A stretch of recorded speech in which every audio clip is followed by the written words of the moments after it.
Hi, welcome to our channel, Gathered. I'm Luba. And I'm Yumiko. And we are sewing buddies who would like to share our experiences as we sew with you. So we're trying to kick off a new series called Do It Yourself Draft, where we take ready-made items that we found either on the internet or in person and recreate them at home. So today we're going to go over the theme of this week's challenge, what inspired us, what we wanted and hoped to accomplish, the garment that we ended up choosing and the reasons why we ended up choosing those garments, the fabric we chose for those garments, the fit and how we strategized and how to make it fit our bodies and our body type and fit the occasions that we were hoping to use it for, as well as the construction and how we ended up making certain choices in constructing the garment. Yumiko, do you want to tell us about the theme?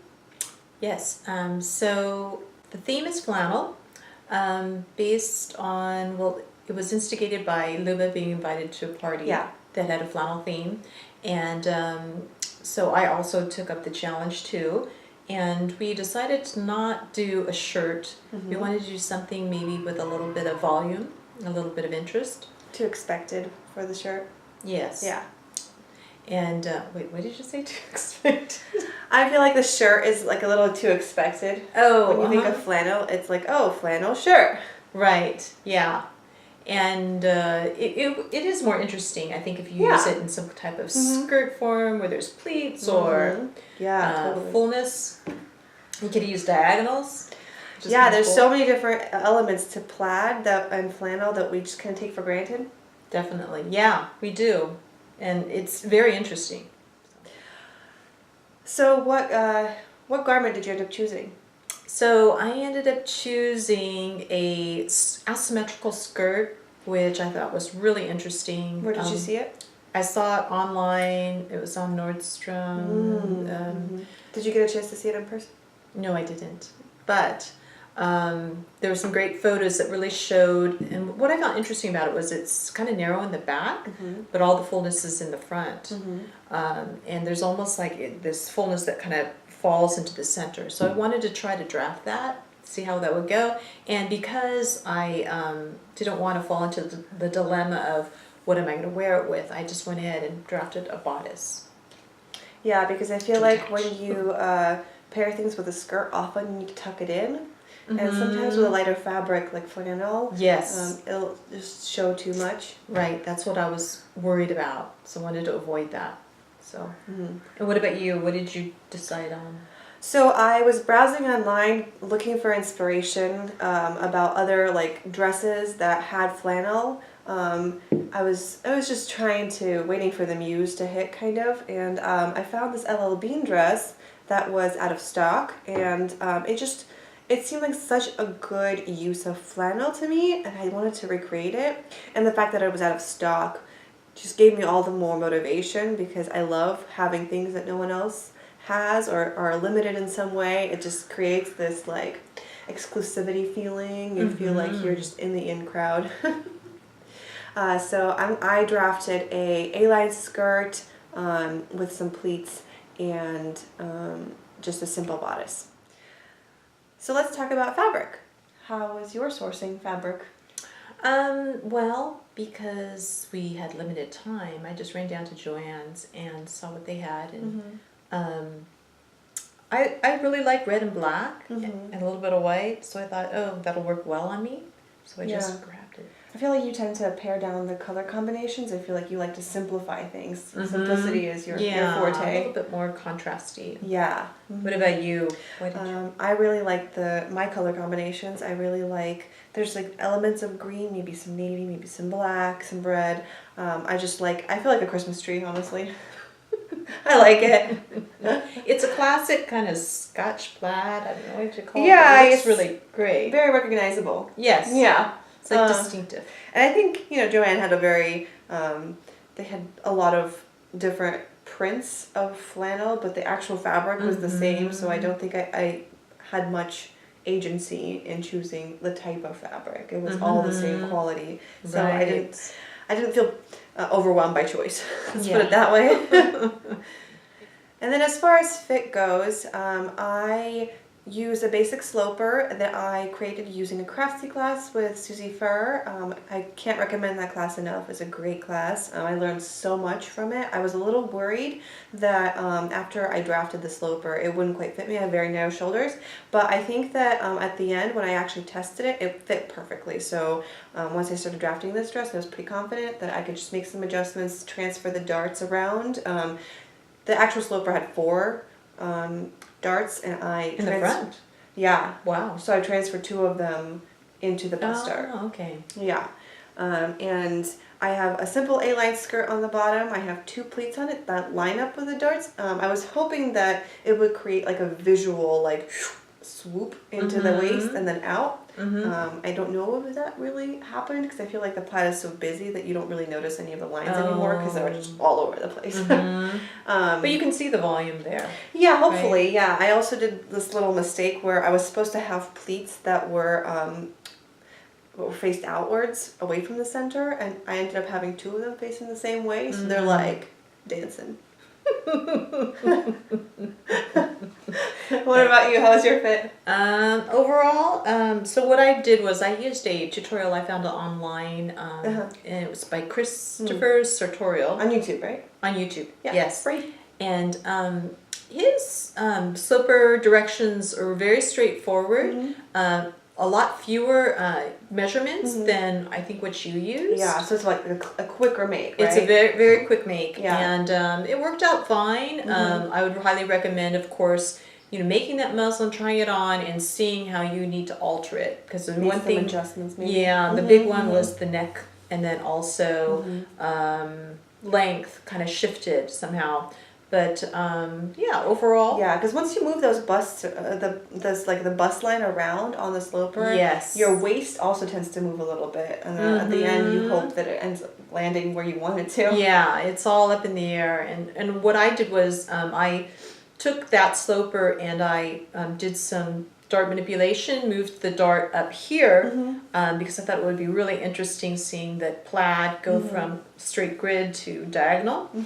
But it also shifted the fit quite a bit. Somehow it pulled in. That also could be because of the lining, but I think there is something there. It's almost like you do the dart manipulation, you should make another muslin and test it out. I mean, ideally, you want to be making muslins, often after each kind of point of change. But, yes, definitely. I really like how you manipulated the darts and the fabric so that you almost have an A-line kind of shape up here. Right? Yeah. I was hoping that would bring in my shoulders a little bit because I'm broad shouldered. Oh, please. But I think actually it's doing the opposite, but...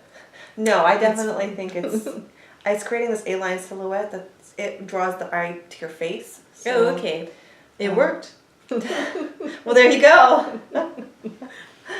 How was the construction process for you?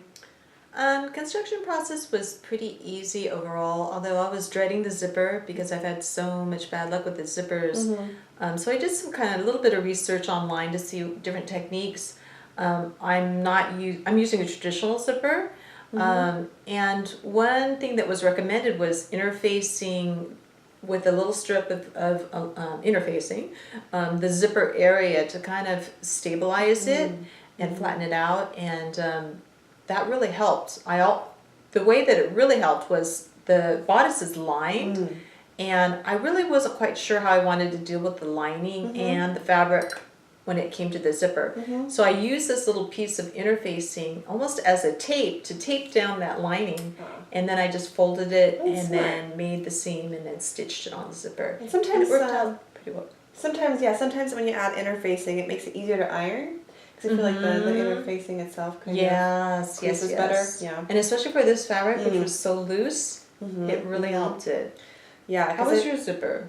My zipper was okay. I definitely had to rip it out a few times, at least 4 times, just because, with the invisible zipper that I use, the 2 pieces of the 2 back pieces, they sit like back to back to each other. They're really like next to each other. So lining up the plaid was super important. Because it really, with those tiny imperfections, they catch the eye, and that's like all you see, even if the rest of the garment is kind of okay. So I definitely ripped it out a few times just to sew it back to make sure that it was all lined up. But I think just generally the flannel is so easy. It shifts so much that it's really easy to ease it in. So it ended up being okay. Easing it in to match or easing. Yeah, easing it like under the presser foot so that it does end up. But I think next time what I want to do is maybe have a pin or maybe like chalk markers of where exactly it's supposed to be lined up, because under the invisible zip foot you can't really see much. There's like a square 1/2 inch that you can't actually see. So it would be helpful if there were external markers. Yeah, that's a good idea. So you would just mark like where every yellow line should fall or something like that. Yeah, exactly. And then I think you mentioned something about you have a contoured back. Yeah, so the Not sloper, a straight on the grain line. exactly. Back. Yeah, my center back is not on the grain line. It is a little bit curved in and contoured, and I think as far as a basic sloper goes, I really like that because most of us, when we stand up straight, we have kind of a curved back. A sway back, right? Yeah, it's not quite sway, but it's definitely like curved. It's just very, very slightly, and it makes the garment sit somewhat better. There's like no excess basically. I mean, I added ease anyway, but I think once you fit everything, that's the perfect fit, and then once you have the perfect fit, then you can ease out, and that creates like a more tailored look. Okay. Yeah, That and then I sounds think really- we had some discussion about how we attached at the shoulders. I have a very different way from you, and I didn't realize that my way wasn't common. I took a pattern drafting class, and basically we did what my teacher called like the magic seam, where we lined the front piece and the back piece before attaching the two pieces, the front and back. And so basically we had one side, the back was right sides out, the lining and the fabric, and then the front piece was wrong sides out, and then you inserted one into the other and stitched. Oh, I see. Okay. Yeah, and then you inverted it, and it ended up like magically being together. Wow. And I'll link. I'll post a link at the description box to like a Seamwork magazine tutorial for this kind of construction method, just so you guys can get an idea. What about you? How did you do it? So I use a technique where you sew the front and back to the back on both the lining and the fabric, and then you leave the side seam in the back open. You stitch the neck, turn it right side out, or you stitch it around here, and then you turn it inside out again, and then you do each arm, and then turn it around again and stitch it again. And there you have it. You have to actually pull it right side out through this arm area here. See, that seems like more magic to me. That seems so much more like counterintuitive.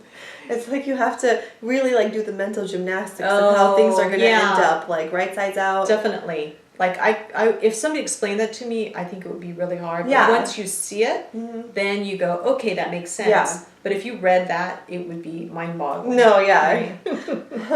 I wouldn't embark on that. So overall, are you happy with your dress? Yes, I'm very happy. I've never really sewn with plaid and flannel at that, and overall it was a great fabric. I think it really worked well with the fullness, and it just is kind of fun visually. Yeah, I think that when we think of flannel and plaid, we tend to like jump to this like casual place, like it's very casual.